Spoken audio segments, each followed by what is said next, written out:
Sony and Microsoft ushered in a new generation of gaming back in 2020 with the PS5 and Xbox Series respectively. But this time the gaming giants have opted to launch with two different console SKUs. The two variants of the PS5 basically have the same specs, except the higher-priced version comes with a Blu-ray drive.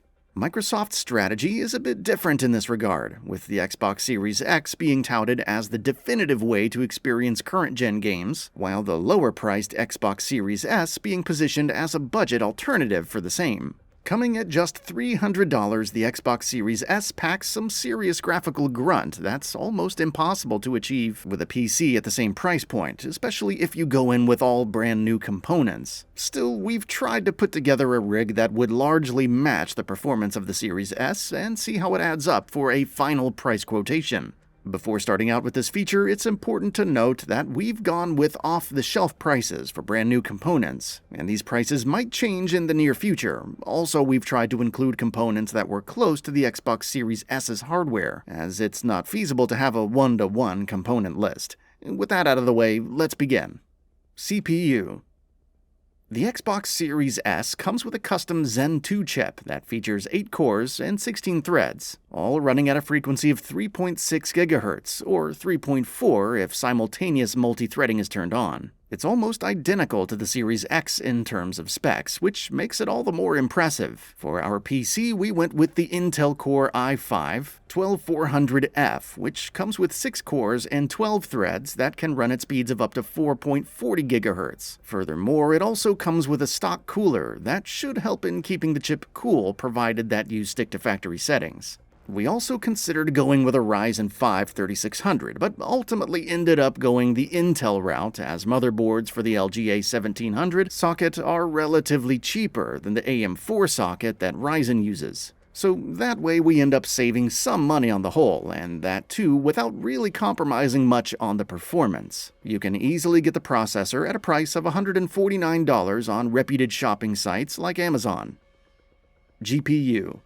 The graphics card is easily the weakest link of the Series S, and many current-gen games are already struggling to hit acceptable levels of performance on this machine. Microsoft went with the RDNA-based custom GPU that features 4 T-flops of raw computing power, complete with support for modern rendering techniques like ray tracing. But because developers can optimize games for this exact hardware, the Series S can still achieve some impressive results with these seemingly measly specs, which is a luxury that isn't available for the PC platform. As such, we'll go with the markedly more powerful RX 5500 XT, the Navi-based card with 8 GB of high-speed GDDR5 memory. It performs decently well across a wide variety of titles, at a resolution of 1080p, which puts it roughly in line with the performance profile of the Series S. We also considered going the RTX route with RTX 2060, but that might have honestly been a bit overkill for our purposes, and it also comes at a comparatively premium price. The RX 550 OXT retails at around $140 on shopping sites like Amazon.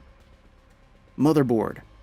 For our motherboard, we went with the cheapest option available that not only satisfies our requirements but also works with our system components without any need for additional tinkering. The Gigabyte H610M S2H V2 fits this shoe perfectly, and this is what we'll be using for our build. The Micro ATX board supports Intel 12th Gen processors out of the box, and it also comes with useful features like a PCIe 4.0 storage slot, which we'll be utilizing for our secondary storage. You could always spring up more money for a motherboard that has better features or just looks good, but when you're on a tight budget, this is easily one of the best options available on the market. The Gigabyte H610M S2H can be found at $79 on various shopping sites. RAM. The Xbox Series S has 10 GB of GDDR6 high-speed memory, which gets shared dynamically between the CPU and GPU depending on their rendering requirements. Gaming PCs use different dedicated memory for the CPU and GPU, and while we would only need around 8 GB of memory to theoretically match the specs of the Series S, Current-gen PC games require at least 16 gigs of system memory to function without any lags or hitches. For our purposes, we went with a 16-gig kit of Silicon Power Value Gaming DDR4 RAM, which runs at a frequency of 3200 MHz. You could always go for a higher speed memory kit, which will undoubtedly help with performance, but at a price tag of just $29, this RAM kit is an absolute steal. Storage.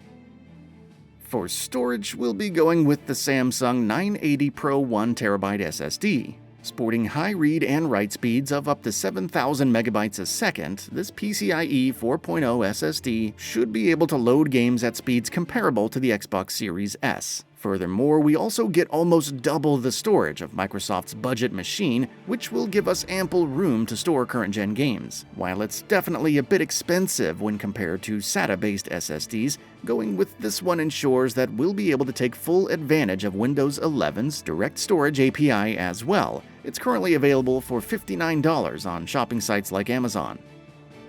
Case.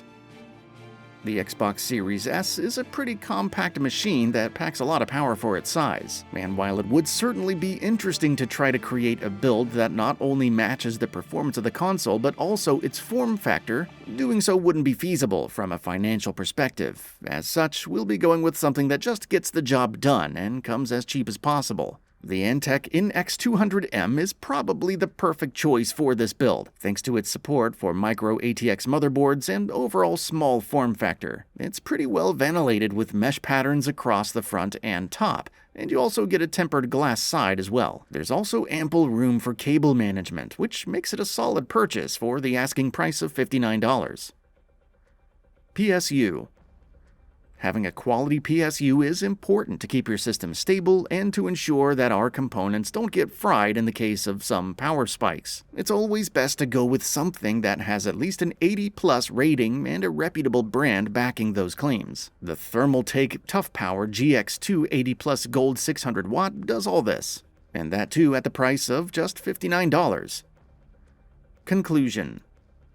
Adding up the cost of these components puts us at a budget of around $574.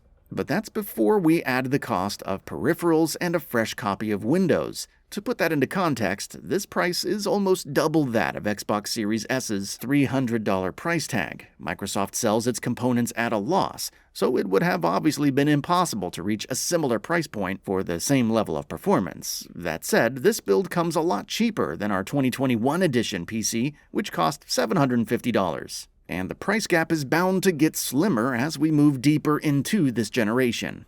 That's all for now. If you enjoy what you saw, please hit the like button. And if you're new to the channel, now is a great time to subscribe. We upload brand new videos every single day. After subscribing, don't forget to enable all notifications by clicking the bell icon. Thanks for watching this video, and we'll see you next time, right here on GamingBolt.